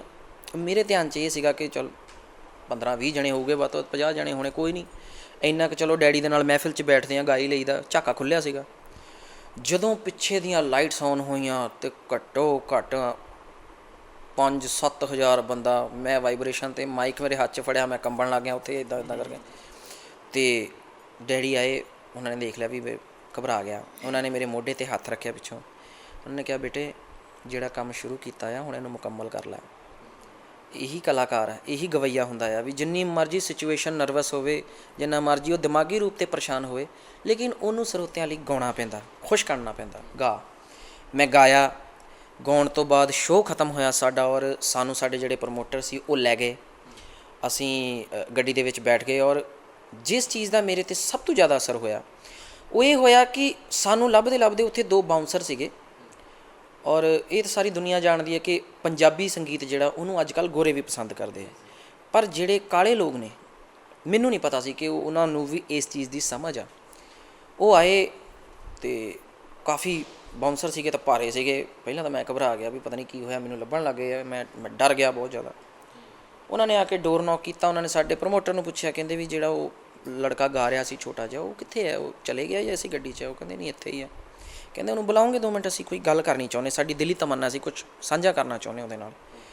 ਮੈਂ ਗੱਡੀ 'ਚ ਉਤਰਿਆ ਬਾਹਰ, ਅਤੇ ਉਸ ਵੇਲੇ ਮੈਂ ਬਹੁਤ ਝੱਕਦਾ ਹੁੰਦਾ ਸੀਗਾ, ਕਿਉਂਕਿ ਇੰਗਲਿਸ਼ ਮੈਂ ਸਮਝ ਲੈਂਦਾ ਸੀ, ਬਟ ਬੋਲਣ ਤੋਂ ਬਹੁਤ ਹੈਜ਼ੀਟੇਟ ਕਰਦਾ ਸੀ, ਘਬਰਾਉਂਦਾ ਸੀਗਾ ਵੀ ਯਾਰ ਕੀ ਬੋਲੂੰਗਾ, ਕੁਝ ਗਲਤ ਨਾ ਬੋਲ ਹੋ ਜਾਵੇ। ਮੇਰੇ ਨਾਲ ਡੈਡੀ ਵੀ ਉਤਰ ਗਏ ਵੀ ਦੇਖੀਏ ਸਹੀ ਵੀ ਗੱਲ ਕੀ ਹੈ। ਅਤੇ ਉਤਰੇ ਤਾਂ ਉਹਨਾਂ ਨੇ ਕਿਹਾ, ਉਹਨਾਂ ਨੇ ਪੁੱਛਿਆ ਵੀ ਹਾਂਜੀ ਤੁਸੀਂ, ਵੀ ਮੇਰਾ ਬੇਟਾ ਹੈ ਅਤੇ ਦੱਸੋ ਕੀ ਹੋਇਆ। ਉਹ ਕਹਿੰਦੇ ਸਰ ਤੁਹਾਡਾ ਗਾਣਾ ਅਸੀਂ ਸੁਣਿਆ, ਔਰ ਅਸੀਂ ਤੁਹਾਨੂੰ ਦੇਖਣ ਤੋਂ ਬਾਅਦ ਅਸੀਂ ਸਾਰਾ ਤੁਹਾਨੂੰ ਇੰਟਰਨੈਟ 'ਤੇ ਸਰਚ ਕੀਤਾ, ਅਤੇ ਸਾਨੂੰ ਚੰਗੀ ਤਰ੍ਹਾਂ ਪਤਾ ਕਿ ਤੁਹਾਡਾ ਰੈਕੋਰਡ ਜਿਹੜਾ ਬਹੁਤ ਲੰਬਾ ਹੈ, ਤੁਸੀਂ ਬਹੁਤ ਟਾਈਮ ਤੋਂ ਗਾ ਰਹੇ ਹੋ, ਬਟ ਇਹਦਾ ਸਾਨੂੰ ਰੈਕੋਰਡ ਨਹੀਂ ਮਿਲਿਆ, ਇਹ ਬੰਦਾ ਹੁਣੇ ਸ਼ੁਰੂ ਕੀਤਾ ਇਹਨੇ? ਕਹਿੰਦੇ ਹਾਂਜੀ ਇਹਨੇ ਹੁਣੇ ਸ਼ੁਰੂ ਕੀਤਾ। ਤਾਂ ਉਹ ਉਹਨਾਂ ਨੇ ਮੈਨੂੰ ਪਹਿਲਾਂ ਜੱਫੀ ਪਾ ਲਈ ਘੁੱਟ ਕੇ, ਦੋਨਾਂ ਨੇ ਮੈਨੂੰ, ਕਹਿੰਦੇ ਵੀ ਇਸ ਦੇ ਅੰਦਰ ਉਹਨਾਂ ਨੇ ਮੈਨੂੰ ਕਿਹਾ, ਕਹਿੰਦੇ ਕਿ ਸਾਨੂੰ ਨਹੀਂ ਪਤਾ ਯਾਰ, ਕਹਿੰਦੇ ਤੂੰ ਕੀ ਗਾਇਆ, ਪਰ ਅਸੀਂ ਕਹਿੰਦੇ ਇੰਡੀਅਨ ਮਿਊਜ਼ਿਕ ਸੁਣਦੇ ਹਾਂ, ਪਾਕਿਸਤਾਨੀ ਸੁਣਦੇ ਹਾਂ, ਅਸੀਂ ਨੁਸਰਤ ਫਤਿਹ ਅਲੀ ਖਾਨ ਸਾਹਿਬ ਨੂੰ ਇਹ ਕਹਿ ਲਓ ਵੀ ਘੰਟਿਆਂ ਬੱਧੀ ਸੁਣਦੇ ਹਾਂ ਆਪਣੀ ਗੱਡੀ 'ਚ। ਕਹਿੰਦੇ ਸਾਨੂੰ ਨਹੀਂ ਪਤਾ ਤੂੰ ਕੀ ਗਾਇਆ, ਪਰ ਕਹਿੰਦੇ ਯਾਰ ਜੋ ਤੂੰ ਗਾਇਆ ਨਾ, ਕਹਿੰਦੇ ਸਾਨੂੰ ਇੱਥੇ ਕੁਛ ਹੋਇਆ। ਔਰ ਉਹਨਾਂ ਨੇ ਮੈਨੂੰ ਕਿਹਾ, ਕਹਿੰਦੇ ਕਿ ਤੂੰ ਕੀ ਕਰ ਰਿਹਾ? ਮੈਂ ਕਿਹਾ ਜੀ ਮੈਂ ਸਟੱਡੀ ਵੀ ਕਰ ਰਿਹਾ ਨਾਲ, ਔਰ ਮੈਂ ਆਪਣੇ ਫਾਦਰ ਸਾਹਿਬ ਮੇਰੇ, ਉਹਨਾਂ ਤੋਂ ਟੀਚਿੰਗ ਵੀ ਲੈ ਰਿਹਾ ਮਿਊਜ਼ਿਕ ਦੀ, ਸਿੱਖ ਵੀ ਰਿਹਾ ਨਾਲ। ਮੈਨੂੰ ਕਹਿੰਦੇ ਜਿੱਦਾਂ ਮਰਜ਼ੀ ਆ, ਜੋ ਮਰਜ਼ੀ ਆ, ਕਹਿੰਦੇ ਇਸ ਲਾਈਨ ਦੇ ਵਿੱਚ ਤੂੰ ਅੱਗੇ ਜਾ ਸਕਦਾ। ਤਾਂ ਉਹਨਾਂ ਨੇ ਜਿੱਦਾਂ ਉਹਨਾਂ ਦਾ ਸਟਾਈਲ ਹੁੰਦਾ, ਉਹਨਾਂ ਨੇ ਇੱਦਾਂ ਕੀਤਾ ਮੈਨੂੰ, ਕਹਿੰਦੇ ਕੀਪ ਇਟ ਅਪ। ਉਸ ਚੀਜ਼ ਦਾ ਮੇਰੇ 'ਤੇ ਬਹੁਤ ਅਸਰ ਹੋਇਆ। ਫਿਰ ਮੈਂ ਗੱਡੀ 'ਚ ਬੈਠ ਗਿਆ ਡੈਡੀ ਦੇ ਨਾਲ, ਮੈਂ ਸੋਚਣ ਲੱਗ ਗਿਆ ਕਿ ਯਾਰ ਜਿਹੜੇ ਬੰਦੇ ਨੂੰ ਪੰਜਾਬੀ ਦਾ ਊੜਾ ਐੜਾ ਨਹੀਂ ਆਉਂਦਾ, ਉਹ ਬੰਦੇ ਪੰਜਾਬੀ ਗਾਣਾ ਸੁਣ ਕੇ ਕਹਿ ਰਹੇ ਆ ਕਿ ਮੈਨੂੰ ਮੋਟੀਵੇਟ ਕਰ ਰਹੇ ਆ। ਅਤੇ ਮੈਨੂੰ ਡੈਡੀ ਨੇ ਗੱਡੀ 'ਚ ਬੈਠੇ ਪੁੱਛਿਆ, ਕਹਿੰਦੇ ਕੀ ਹੋਇਆ, ਕੀ ਸੋਚਣ ਲੱਗ ਗਿਆ ਤੂੰ? ਮੈਂ ਕਿਹਾ ਜੀ ਮੈਂ ਇਹ ਸੋਚ ਰਿਹਾ ਕਿ ਜਿਨ੍ਹਾਂ ਨੂੰ ਪਤਾ ਹੀ ਨਹੀਂ ਗਾਣੇ ਵਜਾਣੇ ਬਾਰੇ, ਖਾਸ ਕਰਕੇ ਸਾਡੇ ਪੰਜਾਬੀ ਗਾਣੇ ਵਜਾਉਣਾ ਦਾ, ਉਹਨਾਂ ਨੂੰ ਊੜਾ ਐੜਾ ਨਹੀਂ ਆਉਂਦਾ, ਅਤੇ ਉਹ ਮੈਨੂੰ ਇੱਦਾਂ ਕਹਿ ਰਹੇ, ਕਹਿੰਦੇ ਬੇਟਾ ਦੇਖ ਸੰਗੀਤ ਜਿਹੜਾ ਨਾ, ਉਹਦੀ ਕੋਈ ਜ਼ੁਬਾਨ ਨਹੀਂ ਹੁੰਦੀ, ਸੰਗੀਤ ਮਹਿਸੂਸ ਕੀਤਾ ਜਾਂਦਾ, ਸੰਗੀਤ ਇੱਕ ਥੈਰੇਪੀ ਆ। ਕਹਿੰਦੇ ਤੇਰੇ ਲਈ ਬੇਟਾ ਇਹ ਬਹੁਤ ਵੱਡੀ ਗੱਲ ਆ ਕਿ ਤੈਨੂੰ ਇੱਕ ਅਲੱਗ ਭਾਸ਼ਾ ਬੋਲਣ ਵਾਲਾ ਇਨਸਾਨ ਕਹਿ ਰਿਹਾ ਕਿ ਤੂੰ ਇਸ ਗਾਣੇ ਵਜਾਣੇ ਨੂੰ ਪਰਸੂ ਕਰ, ਤੂੰ ਇਹ 'ਚ ਕੁਛ ਕਰ ਸਕਦਾ ਆ। ਕਹਿੰਦੇ ਤੂੰ ਹੁਣ ਇਹ ਸੋਚ ਕੇ ਪਰਮਾਤਮਾ ਦੀ ਤੇਰੇ 'ਤੇ ਰਹਿਮਤ ਕਿੰਨੀ ਆ, ਕਹਿੰਦੇ ਬੇਟਾ ਇਸ ਚੀਜ਼ ਵੱਲ ਧਿਆਨ ਦੇ। ਤਾਂ ਉਦੋਂ ਤੋਂ ਮੈਂ ਫਿਰ ਫੋਕਸ ਕਰਨਾ ਸ਼ੁਰੂ ਕੀਤਾ ਇਸ ਚੀਜ਼ 'ਤੇ। ਅਗਰ ਨਾਮ ਦੀ ਗੱਲ ਕਰ ਲਈਏ, ਸਾਬਰ ਕੋਟੀ ਜੀ ਨਾਮ ਸੀ, ਵੱਡੇ ਗੁਰੂਆਂ ਵੱਲੋਂ ਜਾਂ ਫਕੀਰਾਂ ਵੱਲੋਂ ਨਾਮ ਰੱਖਿਆ ਗਿਆ ਸੀ। ਪਰ ਹੁਣ ਨਾਮ ਦਾ ਵਿੱਚ ਕਈ ਸੋਚ ਰਿਹਾ ਵੀ ਪਹਿਲਾਂ ਨਾਮ ਸੁੱਚਾ, ਜੀ ਲੋਕਾਂ ਨੂੰ ਉਹ ਸਵਾਲ ਆ ਜਾਂਦੇ ਨੇ ਵੀ ਯਾਰ ਸੁੱਚਾ ਨਾਮ ਕਿਵੇਂ ਹੋ ਸਕਦਾ ਹੈ। ਸਾਬਰ ਕੋਟੀ ਜੀ, ਇਹ ਕੀ ਹੈ ਇਹਦਾ ਸਾਰਾ ਮਾਮਲਾ? ਇਹਦੀ ਕਹਾਣੀ ਬਹੁਤ ਲੰਬੀ ਹੈ ਜੀ, ਪਰ ਆਪਾਂ ਇਨ ਸ਼ਾਰਟ ਕਰ ਦਿੰਦੇ ਥੋੜ੍ਹੀ ਜਿਹੀ। ਇਹ ਕਹਾਣੀ ਇੱਦਾਂ ਜੀ, ਡੈਡੀ ਦਾ ਜਿਹੜਾ ਰੀਅਲ ਨੇਮ ਸੀਗਾ ਉਹ ਸੀਗਾ ਸੁੱਚਾ ਸਿੰਘ। ਕਿਉਂਕਿ ਜਿਹੜੇ ਮੇਰੇ ਦਾਦਾ ਜੀ ਸੀਗੇ ਉਹਨਾਂ ਦਾ ਬੈਂਡ ਦਾ ਕੰਮ ਸੀਗਾ ਉਸ ਵੇਲੇ। ਜ਼ਿਆਦਾ ਇਹ ਕਹਿ ਲਓ ਵੀ ਹੁਣ ਤਾਂ ਖੈਰ ਬਹੁਤ ਮਾਡਰਨ ਹੋ ਗਿਆ, ਅੱਜ ਕੱਲ੍ਹ ਫੇਸਬੁੱਕ ਆ ਗਿਆ, ਇੰਸਟਾਗ੍ਰਾਮ ਆ ਗਿਆ। ਕਿਸੇ ਵੀ ਆਰਟਿਸਟ ਨੂੰ ਦੇਖਣਾ ਆ ਤੁਹਾਨੂੰ ਉਹਦੇ ਆਫਿਸ 'ਚ ਜਾਣ ਦੀ ਜ਼ਰੂਰਤ ਨਹੀਂ ਹੈ, ਤੁਸੀਂ ਯੂਟਿਊਬ ਖੋਲ੍ਹੋ, ਤੁਸੀਂ ਫੇਸਬੁੱਕ ਖੋਲ੍ਹੋ, ਉਹਦੇ ਬਾਰੇ ਈਚ ਐਂਡ ਐਵਰੀਥਿੰਗ ਤੁਹਾਡਾ ਖੁੱਲ੍ਹ ਜਾਂਦਾ। ਉਸ ਟਾਈਮ ਡੈਡੀ ਦਾ ਇੰਟਰਸਟ ਸੀਗਾ ਗਾਣੇ ਵਜਾਣੇ ਦੇ ਵਿੱਚ, ਔਰ ਮੇਰੇ ਦਾਦਾ ਜੀ ਉਹਨਾਂ ਦਾ ਬੈਂਡ ਦਾ ਕੰਮ ਸੀਗਾ। ਡੈਡੀ ਬੈਂਡ ਦੇ ਵਿੱਚ ਢੋਲ ਤਬੂਰ ਵਜਾਉਂਦੇ ਹੁੰਦੇ ਸੀਗੇ, ਕਾਫੀ ਉਹਨਾਂ ਨੇ ਸਾਜ਼ ਵਜਾਏ। ਉਸ ਤੋਂ ਬਾਅਦ ਡੈਡੀ ਨੇ ਥੋੜ੍ਹਾ ਜਿਹਾ ਬਾਹਰ ਆਏ, ਜਿਹੜੇ ਉਹਨਾਂ ਦੇ ਮੇਰੇ ਤਾਇਆ ਜੀ ਸੀ, ਜਿਹੜੇ ਵੱਡੇ ਭਾਈ ਸੀ ਉਹਨਾਂ ਦੇ, ਉਹਨਾਂ ਨੇ ਉਹਨਾਂ ਨੂੰ ਬਾਹਰ ਕੱਢਿਆ ਵੀ ਯਾਰ ਨਹੀਂ ਤੂੰ ਇੱਥੇ ਰਹੇਂਗਾ ਅਤੇ ਤੂੰ ਇੱਥੇ ਹੀ ਰਹਿ ਜਾਏਂਗਾ, ਤੂੰ ਕੁਛ ਕਰ ਸਕਦਾ, ਤੂੰ ਗਵੱਈਆ ਬਣ ਸਕਦਾ। ਅਤੇ ਉਹਨਾਂ ਨੇ ਡੈਡੀ ਨੂੰ ਬਾਂਹ ਫੜ ਕੇ ਉਹਨਾਂ ਦੀ ਬਾਹਰ ਕੱਢਿਆ ਕਿ ਨਹੀਂ ਤੂੰ ਇਸ ਸਰਕਲ 'ਚ ਨਹੀਂ ਆਉਣਾ, ਇਸ ਸਰਕਲ 'ਚ ਰਹੇਂਗਾ ਅਤੇ ਇੱਥੇ ਰਹਿ ਜਾਏਂਗਾ। ਡੈਡੀ ਨੇ ਫਿਰ ਹੌਲੀ ਹੌਲੀ ਬਾਹਰ ਆਏ, ਔਰ ਸਾਬਰ ਨਾਮ ਜਿਹੜਾ ਆ ਉਹ ਉਹਨਾਂ ਨੂੰ ਮਿਲਿਆ ਸੀਗਾ ਬਾਪੂ ਬਖਸ਼ੀ ਰਾਮ ਜੀ ਤੋਂ ਔਰ ਨਿਰਧਨ ਕਰਤਾਰਪੁਰੀ ਸਾਹਿਬ ਤੋਂ। ਇਹਨਾਂ ਦੋਨਾਂ ਨੇ ਉਹਨਾਂ ਦੇ ਸਿਰ 'ਤੇ ਹੱਥ ਰੱਖਿਆ ਔਰ ਸਾਬਰ ਨਾਮ ਉਹਨਾਂ ਨੂੰ ਮਿਲਿਆ। ਸਾਬਰ ਨਾਮ ਉਹਨਾਂ ਨੂੰ ਤਾਂ ਮਿਲਿਆ ਕਿਉਂਕਿ ਉਹਨਾਂ ਦੇ ਅੰਦਰ ਸਬਰ ਬਹੁਤ ਸੀ, ਔਰ ਬਹੁਤ ਸਾਰੇ ਜਿਹੜੇ ਉਹਨਾਂ ਦੇ ਸਰੋਤੇ ਆ ਔਰ ਬਹੁਤ ਸਾਰੇ ਜਿਹੜੇ ਲੋਕ ਆ ਉਹ ਕਿਸੇ ਟਾਈਮ ਮੈਨੂੰ ਵੀ ਇਹ ਕੁਐਸਚਨ ਪੁੱਟ ਕਰਦੇ ਆ ਕਿ ਉਹਨਾਂ ਦਾ ਨਾਮ ਸਾਬਰ ਕੋਟੀ ਆ, ਜਿਹੜਾ ਉਹ ਸਾਬਰ ਕੋਟੀ ਕਿਉਂ ਆ। ਅਤੇ ਉਹ ਮੈਂ ਥੋੜ੍ਹਾ ਜਿਹਾ ਕਲੀਅਰ ਕਰ ਦੇਣਾ ਕਿ ਸਾਬਰ ਕੋਟੀ ਨਾਮ ਇਸ ਕਰਕੇ ਆ ਕਿ ਉਹਨਾਂ ਦਾ ਜਿਹੜਾ ਪਿੰਡ ਸੀਗਾ ਉਹ ਸੀਗਾ ਕੋਟ ਕਰਾਰ ਖਾਂ, ਇਸ ਕਰਕੇ ਉਹਨੂੰ ਕੋਟੀ ਕਰ ਲਿਆ ਸੀ ਉਹਨਾਂ ਨੇ। ਉਹਦੇ ਪਿੱਛੇ ਹੋਰ ਕੋਈ ਗੱਲ ਨਹੀਂ ਹੈਗੀ। ਔਰ ਮਿਹਨਤ ਜਿਹੜੀ ਉਹਨਾਂ ਦੀ ਉਹ ਤੁਹਾਡੇ ਸਾਹਮਣੇ ਹੈ। ਅੱਜ ਅਸੀਂ ਵੀ ਕੋਸ਼ਿਸ਼ ਕਰ ਰਹੇ ਹਾਂ। ਖੈਰ ਅਜੇ ਮੈਂ ਤਾਂ ਆਪਣੇ ਆਪ ਨੂੰ ਇੱਕ ਸਿੰਗਰ ਤਾਂ ਸਮਝਦਾ ਨਹੀਂ, ਮੈਂ ਤਾਂ ਆਪਣੇ ਆਪ ਨੂੰ ਇੱਕ ਸਟਰਗਲਰ ਸਮਝਦਾ ਹਾਂ, ਕਿਉਂਕਿ ਜਿਹੜਾ ਥਿਊਰੀ ਜਿਹੜੀ ਹੁੰਦੀ ਆ ਉਹ ਆਪਾਂ ਰੱਟਾ ਮਾਰ ਸਕਦੇ ਹਾਂ, ਆਹ ਰੱਟ ਲਿਆ, ਆਹ ਸਵਾਲ ਦਾ ਜਵਾਬ ਆਹ ਰੱਟ ਲਿਆ, ਲਿਖ ਦਿੱਤਾ। ਬਟ ਅਸਲ ਜਿਹੜੀ ਪੜ੍ਹਾਈ ਹੈ ਮੈਂ ਸਮਝਦਾ ਉਹ ਪ੍ਰੈਕਟੀਕਲ ਹੁੰਦੀ ਹੈ, ਕਿਉਂਕਿ ਮੈਂ ਜਿੰਨਾ ਕੁਛ ਡੈਡੀ ਤੋਂ ਸਿੱਖਿਆ ਉਹ ਪ੍ਰੈਕਟੀਕਲੀ ਸਿੱਖਿਆ। ਔਨ ਸਟੇਜ ਚਾਹੇ 2 ਘੰਟੇ ਲਾਈਵ ਗਾ ਰਹੇ ਆ ਡੈਡੀ, ਚਾਹੇ 3 ਘੰਟੇ ਗਾ ਰਹੇ ਆ, ਚਾਹੇ ਇੱਕ ਦਿਨ 'ਚ 3 ਪ੍ਰੋਗਰਾਮ ਕਰ ਰਹੇ ਆ, ਚਾਹੇ ਜਾਗਰਣ ਕਰ ਰਹੇ ਆ, ਉਹ ਮੈਂ ਸਾਰਾ ਕੁਛ ਉਹਨਾਂ ਤੋਂ ਪ੍ਰੈਕਟੀਕਲੀ ਸਿੱਖਿਆ ਜੀ। ਅਗਰ ਗੱਲ ਕਰ ਲਈਏ ਅਲੈਕਸ, ਤੁਸੀਂ ਵੀ ਹੁਣ ਮਿਊਜ਼ਿਕ ਇੰਡਸਟਰੀ ਦੇ ਵਿੱਚ ਹੈਗੇ ਹੋ, ਕਾਫੀ ਕਲਾਕਾਰ ਨੇ, ਕਿਉਂਕਿ ਤੁਹਾਨੂੰ ਦੱਸਣ ਦੀ ਲੋੜ ਨਹੀਂ ਪੈਂਦੀ ਵੀ ਮੈਂ ਉਹਨਾਂ ਦਾ ਪੁੱਤ ਹਾਂ, ਠੀਕ ਆ, ਲੋਕ ਤੁਹਾਨੂੰ ਵੈਸੇ ਵੀ ਜਾਣਦੇ ਨੇ। ਪਰ ਹੁਣ ਕਦੇ ਇਸ ਤਰ੍ਹਾਂ ਦਾ ਹੋਇਆ ਵੀ ਸਿੰਗਰਾਂ ਨੇ, ਕਈ ਸਿੰਗਰ ਨੇ ਉਹਨਾਂ ਦੇ ਗੀਤ ਗਾ ਕੇ ਉਹਨਾਂ ਨੂੰ ਆਈਡਲ ਮੰਨ ਕੇ ਅੱਜ ਬਹੁਤ ਵੱਡਾ ਮੁਕਾਮ ਜਿਹੜਾ ਹਾਸਲ ਕੀਤਾ ਹੋਇਆ, ਕਦੇ ਤੁਹਾਨੂੰ ਕਿਹਾ ਵੀ ਅਲੈਕਸ ਵੀ ਅਸੀਂ ਤੇਰੇ ਨਾਲ ਹਾਂ, ਤੇਰੇ ਨਾਲ ਖੜ੍ਹੇ ਹਾਂ, ਤੂੰ ਕਰ ਜੋ ਕੁਛ ਕਰਨਾ ਹੈ? ਬਹੁਤ ਸਾਰੇ ਮੇਰੇ ਤੋਂ ਵੱਡੇ ਹੀ ਨੇ, ਭਰਾ ਨੇ ਸਾਰੇ, ਕੋਈ ਭਰਾ ਹੈ, ਕੋਈ ਤਾਇਆ ਹੈ, ਕੋਈ ਚਾਚਾ ਹੈ, ਬਹੁਤ ਸਾਰੇ ਲੋਕ ਨੇ। ਪਰ ਜੋ ਮੈਂ ਐਕਸਪੀਰੀਅੰਸ ਕੀਤਾ ਇਹਨਾਂ 4 ਸਾਲਾਂ ਦੇ ਵਿੱਚ ਉਹਨਾਂ ਦੇ ਜਾਣ ਤੋਂ ਬਾਅਦ, ਉਹ ਇਹ ਕੀਤਾ ਕਿ ਜਿਹਨੇ ਮੈਨੂੰ ਕਿਹਾ ਕਿ ਮੈਂ ਨਾਲ ਆ, ਉਹਨਾਂ ਦਾ ਕੋਈ ਨਾਮੋ ਨਿਸ਼ਾਨ ਨਹੀਂ ਮਿਲਿਆ ਮੈਨੂੰ। ਲੇਕਿਨ ਜਿਨ੍ਹਾਂ ਨੇ ਨਹੀਂ ਕਿਹਾ ਉਹਨਾਂ ਨੇ ਮੇਰੀ ਬਾਂਹ ਜ਼ਰੂਰ ਫੜੀ, ਔਰ ਹਾਲੇ ਵੀ ਉਹ ਸਪੋਰਟ ਕਰਦੇ ਆ। ਕਈ ਦੇਖੋ, ਹਰ ਇੱਕ ਦਾ ਆਪਣਾ ਪਰਿਵਾਰ ਹੈ, ਹਰ ਇੱਕ ਦੇ ਆਪਣੇ ਰੁਝੇਵੇਂ ਹੈ, ਕੋਈ ਕਿਤੇ ਫਸਿਆ, ਕੋਈ ਕਿਤੇ ਫਸਿਆ, ਔਰ ਖ਼ਾਸ ਕਰਕੇ ਸਾਲ 1.5 ਸਾਲ ਤੋਂ ਕਰੋਨਾ ਤੋਂ ਬਾਅਦ ਤਾਂ ਜ਼ਿਆਦਾ ਹਾਲਾਤ ਖ਼ਰਾਬ ਹੋ ਗਏ। ਬਟ ਮੈਂ ਜਿਵੇਂ ਪਹਿਲਾਂ ਵੀ ਜ਼ਿਕਰ ਕੀਤਾ ਕਿ ਇਹ ਦੁਨੀਆ ਹੈ, ਦੁਨੀਆ ਦੇ ਵਿੱਚ ਦੁਨੀਆ ਇੱਕ ਬਾਗ ਦੀ ਤਰ੍ਹਾਂ ਹੈ। ਬਾਗ ਦੇ ਵਿੱਚ ਹਰ ਤਰ੍ਹਾਂ ਦੇ ਫੁੱਲ ਹੁੰਦੇ ਆ, ਉਹਦੇ ਵਿੱਚ ਤੁਹਾਨੂੰ ਗੁਲਾਬ ਦਾ ਮਿਲ ਜਾਏਗਾ, ਉਹਦੇ ਵਿੱਚ ਤੁਹਾਨੂੰ ਹਰ ਤਰ੍ਹਾਂ ਦੇ ਮਿਲ ਜਾਂਦੇ ਆ। ਉਸੇ ਤਰੀਕੇ ਦੇ ਨਾਲ ਇਹ ਦੁਨੀਆ ਹੈ, ਦੁਨੀਆ ਵੀ ਕਿਸੇ ਬਾਗ ਤੋਂ ਘੱਟ ਨਹੀਂ, ਇਹਦੇ ਵਿੱਚ ਹਰ ਤਰ੍ਹਾਂ ਦਾ ਇਨਸਾਨ ਹੈ। ਔਰ ਜਿਹੜੇ ਇਨਸਾਨ ਮੇਰੀ ਲਾਈਫ 'ਚ ਆਏ, ਉਹਨਾਂ ਨੇ ਮੇਰੇ ਨਾਲ ਧੋਖੇ ਵੀ ਕੀਤੇ, ਚੀਟਿੰਗਾਂ ਵੀ ਕੀਤੀਆਂ, ਮੈਨੂੰ ਯੂਜ਼ ਵੀ ਕੀਤਾ। ਪਹਿਲਾਂ ਮੈਨੂੰ ਉਹਨਾਂ 'ਤੇ ਬਹੁਤ ਗੁੱਸਾ ਸੀ, ਔਰ ਗੁੱਸਾ ਇੰਨਾ ਜ਼ਿਆਦਾ ਸੀ ਕਿ ਮੈਂ ਤੁਹਾਨੂੰ ਲਫ਼ਜ਼ਾਂ 'ਚ ਬਿਆਨ ਨਹੀਂ ਕਰ ਸਕਦਾ। ਮੈਂ ਬਹੁਤ ਜ਼ਿਆਦਾ ਇਹ ਕਹਿ ਲਓ ਵੀ ਵਰਬਲ ਸੀਗਾ ਉਹਨਾਂ ਗੱਲਾਂ ਨੂੰ ਲੈ ਕੇ। ਜਿੱਥੇ ਬਹਿਣਾ, ਜੇ ਕਿਸੇ ਨੇ ਮੈਨੂੰ ਪੁੱਛ ਲਿਆ ਮੈਂ ਗੁਬਾਰ ਕੱਢ ਲੈਣਾ ਆਪਣਾ। ਪਰ ਹੌਲੀ ਹੌਲੀ ਹੌਲੀ ਹੌਲੀ ਹੌਲੀ ਸਮਝ ਆਈ ਮੈਨੂੰ ਕਿ ਜਦੋਂ ਆਪਾਂ ਨੂੰ ਪਤਾ ਹੀ ਆ ਸਾਰਾ ਕੁਛ, ਤਾਂ ਫਿਰ ਆਪਾਂ ਕਿਉਂ ਐਵੇਂ ਰੌਲਾ ਪਾਈ ਜਾਂਦੇ ਹਾਂ। ਜੇ ਉਹ ਲੋਕ ਮੇਰੀ ਲਾਈਫ 'ਚ ਨਾ ਆਉਂਦੇ ਤਾਂ ਸ਼ਾਇਦ ਅੱਜ ਮੈਂ ਥੋੜ੍ਹਾ ਬਹੁਤਾ ਜਿੰਨਾ ਕੁ ਮੈਚਿਓਰ ਹਾਂ, ਮੈਂ ਸ਼ਾਇਦ ਨਾ ਹੁੰਦਾ। ਸ਼ਾਇਦ ਇਹ ਪਰਮਾਤਮਾ ਦੀ ਕੋਈ ਖੇਡ ਸੀ, ਕਿਉਂਕਿ ਮੈਂ ਕਦੀ ਸੋਚਿਆ ਨਹੀਂ ਸੀ ਕਿ ਜਨਾਬ ਸਾਬਰ ਕੋਟੀ ਸਾਹਿਬ ਆਪਣੇ ਬਾਪੂ ਨੂੰ, ਆਪਣੇ ਫਾਦਰ ਨੂੰ ਮੈਂ ਆਪਣੇ ਹੱਥਾਂ 'ਚ ਚੱਕ ਕੇ ਹੌਸਪੀਟਲ ਲੈ ਕੇ ਜਾਊਂਗਾ, ਜਿਹਨੇ ਮੈਨੂੰ ਹੱਥਾਂ 'ਚ ਚੱਕ ਕੇ ਸਕੂਲ ਛੱਡਿਆ। ਮੈਂ ਕਦੀ ਇਹ ਸੋਚ ਨਹੀਂ ਸਕਦਾ ਸੀ, ਪਰ ਉਹ ਵੀ ਮੇਰੀ ਜ਼ਿੰਦਗੀ ਦੇ ਵਿੱਚ ਇੱਕ ਪੜਾਅ ਐਸਾ ਆਇਆ। ਔਰ ਸਟੈਪ ਬਾਏ ਸਟੈਪ ਮੈਂ ਸਿੱਖਦਾ ਜਾ ਰਿਹਾ ਹਾਂ, ਹੁਣ ਵੀ ਸਿੱਖ ਰਿਹਾ ਹਾਂ। ਜਦੋਂ ਤੱਕ ਜ਼ਿੰਦਗੀ ਸਿਖਾਉਂਦੀ ਰਹੂਗੀ ਸਿੱਖਦੇ ਰਹਾਂਗੇ। ਪਰ ਮੈਨੂੰ ਕਿਸੇ ਗੱਲ ਦਾ ਕਿਸੇ ਤੋਂ ਗਿਲਾ ਨਹੀਂ ਆ, ਕਿਉਂਕਿ ਜੇ ਉਹ ਸ਼ਾਇਦ ਮੇਰੀ ਲਾਈਫ 'ਚ ਨਾ ਆਉਂਦੇ, ਮੈਂ ਸਿਆਣਾ ਨਾ ਹੁੰਦਾ। ਔਰ ਜਿੱਦਾਂ ਵੀ ਹੈ, ਜੋ ਵੀ ਹੈ, ਕੋਈ ਨਹੀਂ, ਪਰਮਾਤਮਾ ਦੀ ਖੇਡ ਹੈ ਸਾਰੀ।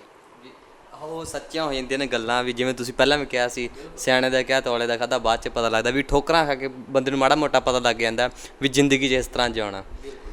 ਸੋ ਜਾਂਦੇ ਮੈਸੇਜ ਕੀ ਦੇਣਾ ਚਾਹੁੰਦੇ ਸਰੋਤਿਆਂ ਨੂੰ, ਅਤੇ ਆਉਣ ਵਾਲੇ ਪ੍ਰੋਜੈਕਟ ਜਿਹੜੇ ਤੁਹਾਡੇ ਨੇ, ਜਾਂ ਕਿਸੇ ਕੰਪਨੀ ਨਾਲ ਨੇ, ਜਾਂ ਹੋਰ ਕਿੱਥੇ ਮਿਲੋਗੇ ਤੁਸੀਂ ਸਰੋਤਿਆਂ ਨੂੰ? ਪ੍ਰੋਜੈਕਟ ਸਾਡੇ ਬਹੁਤ ਸਾਰੇ ਪ੍ਰੀਪੇਅਰਡ ਨੇ, ਪਏ ਹੋਏ ਨੇ, ਬਣਾ ਕੇ ਰੱਖੇ ਹੋਏ ਨੇ, ਕੁਛ ਕੁ ਚੱਲ ਵੀ ਰਹੇ ਨੇ। ਔਰ ਜਲਦੀ ਹੀ ਕੋਸ਼ਿਸ਼ ਹੈ ਸਾਡੀ ਵੀ ਅਸੀਂ ਪੇਸ਼ ਕਰੀਏ। ਔਰ ਸਾਡੀ ਕੋਸ਼ਿਸ਼ ਇਹ ਰਹੇਗੀ ਕਿ ਬੈਕ ਟੂ ਬੈਕ ਕਰੀਏ, ਕਿਉਂਕਿ ਅੱਜ ਕੱਲ੍ਹ ਥੋੜ੍ਹਾ ਜਿਹਾ ਮਾਰਕੀਟ ਦਾ ਜਿਹੜਾ ਸਟਾਈਲ ਆ ਉਹ ਚੇਂਜ ਹੋ ਗਿਆ। ਜਿਨ੍ਹਾਂ ਸਮਿਆਂ 'ਚ ਸਰਬਜੀਤ ਬੁੱਗਾ ਜੀ ਆਏ ਸੀ, ਨਛੱਤਰ ਗਿੱਲ ਸਾਹਿਬ ਆਏ ਸੀ, ਫਿਰੋਜ਼ ਖਾਨ ਜੀ ਆਏ ਸੀ, ਜਦੋਂ ਇਹ ਆਰਟਿਸਟ ਆਏ ਸੀ, ਉਸ ਟਾਈਮ ਕੀ ਹੁੰਦਾ ਸੀਗਾ, ਉਸ ਟਾਈਮ ਕੰਪੀਟੀਸ਼ਨ ਨਹੀਂ ਸੀਗਾ।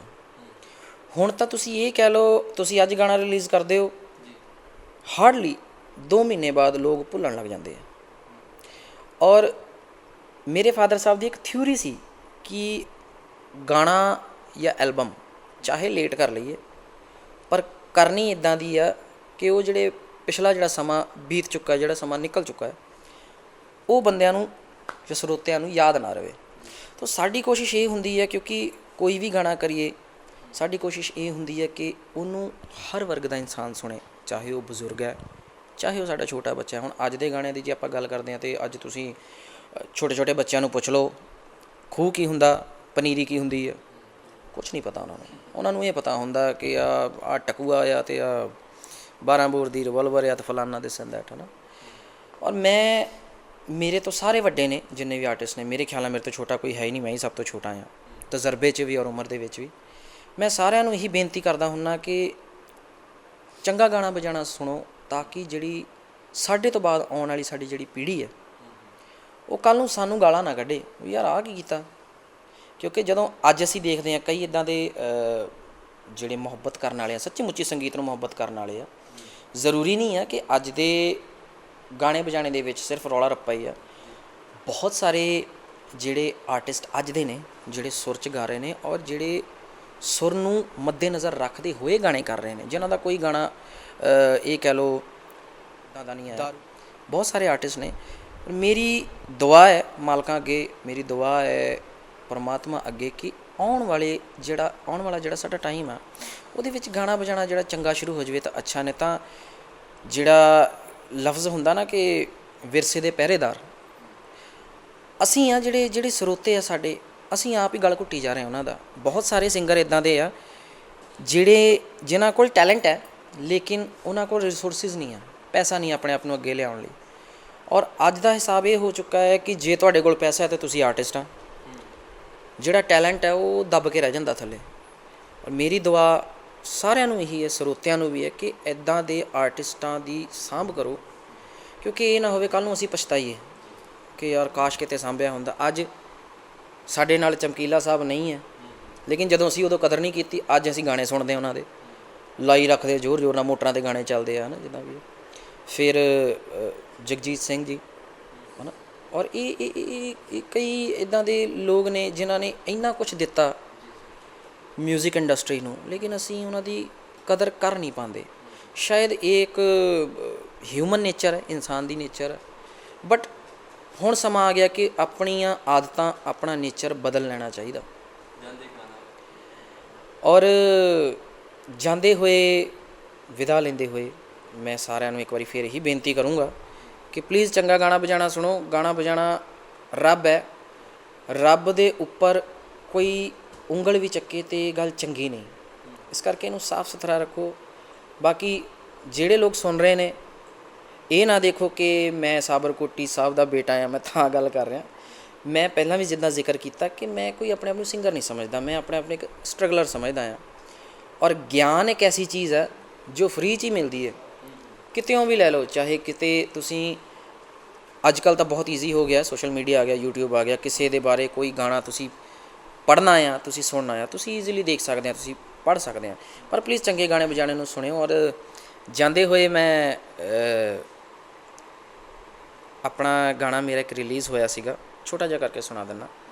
ਉਹ ਗਾਣਾ ਵੀ ਮੈਂ ਸਤਿਗੁਰੂ ਨੂੰ ਮੱਦੇ ਨਜ਼ਰ ਰੱਖਦੇ ਹੋਏ ਗਾਇਆ ਸੀਗਾ। ਉਹ ਸੀਗਾ ਸੋਹਣੇ ਮਾਹੀ ਦਾ ਹੋਇਆ ਦੀਦਾਰ,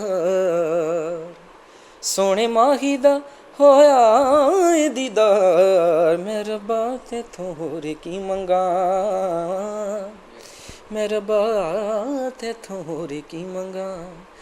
ਰੱਬ ਵਰਗਾ ਏ ਸਾਡਾ ਸੋਹਣਾ ਯਾਰ, ਮੈਂ ਰੱਬਾ ਤੇਥੋਂ ਹੋਰ ਕੀ ਮੰਗਾਂ। ਸਾਡਾ ਸੱਜਣਾ ਈ ਸਾਡਾ ਸੰਸਾਰ, ਸੋਹਣਾ ਮਾਹੀ ਤੇ ਮੇਰਾ ਦਿਲਦਾਰ, ਮੈਂ ਰੱਬਾ ਤੇਥੋਂ ਹੋਰ ਕੀ ਮੰਗਾਂ, ਮੈਂ ਰੱਬਾ ਤੇਥੋਂ ਹੋਰ ਕੀ ਮੰਗਾਂ। ਬਹੁਤ ਬਹੁਤ ਧੰਨਵਾਦ ਸਮਾਂ ਦੇਣ ਲਈ। ਸੋ ਉਹ ਪਲ ਤਾਜ਼ੇ ਕਰਨੇ ਜ਼ਰੂਰੀ ਸੀ, ਤੁਹਾਡੇ ਨਾਲ ਗੱਲਬਾਤ ਕਰਨੀ। ਸੋ ਬਹੁਤ ਅੱਛਾ ਲੱਗਿਆ ਗੱਲ ਕਰਕੇ। ਸੇਮ ਹੈ ਜੀ, ਸੇਮ ਹੈ ਜੀ, same. Thank you, thank you. So Alex ਕੋਟੀ ਜੀ, ਸਾਬਰ ਕੋਟੀ ਨੂੰ ਤੁਸੀਂ ਤਾਂ ਸਾਰੇ ਜਾਣਦੇ ਹੋ, ਇਹ ਉਹਨਾਂ ਦੇ ਪੁੱਤ ਨੇ। ਇਹਨਾਂ ਨੇ ਉਹ ਪਲ ਸਾਂਝੇ ਕੀਤੇ ਨੇ ਸਾਡੇ ਨਾਲ ਜੋ ਕਈਆਂ ਨੂੰ ਨਹੀਂ ਪਤਾ ਸੀ। ਸੋ ਅੱਜ ਇਹਨਾਂ ਨਾਲ ਮਿਲ ਕੇ ਬਹੁਤ ਹੀ ਅੱਛਾ ਲੱਗਿਆ ਅਤੇ ਇਹਨਾਂ ਨੇ ਜਿਹੜੇ ਉਹਨਾਂ ਦੇ ਜੀਵਨੀ ਬਾਰੇ ਦੱਸਿਆ। ਜਿਵੇਂ ਅੱਜ ਸਾਡੇ 'ਚ ਨਹੀਂ ਹੈਗੇ, ਪਰ ਉਹਨਾਂ ਦੇ ਜਿਹੜੇ ਗੀਤ ਨੇ ਉਹ ਸਦਾ ਸਾਡੇ ਨਾਲ ਨੇ। ਸੋ ਅਸੀਂ ਵੀ ਉਹਨਾਂ ਨੂੰ ਸਲਾਮ ਕਰਦੇ ਹਾਂ, ਉਹਨਾਂ ਦੀ ਗਾਇਕੀ ਨੂੰ ਸਲਾਮ ਕਰਦੇ ਹਾਂ। ਸੋ ਤੁਸੀਂ ਇਸੇ ਤਰ੍ਹਾਂ ਰੋਜ਼ਾਨਾ ਸਪੋਕਸਮੈਨ TV ਦੇ ਨਾਲ ਬਣੇ ਰਹੋ। ਧੰਨਵਾਦ।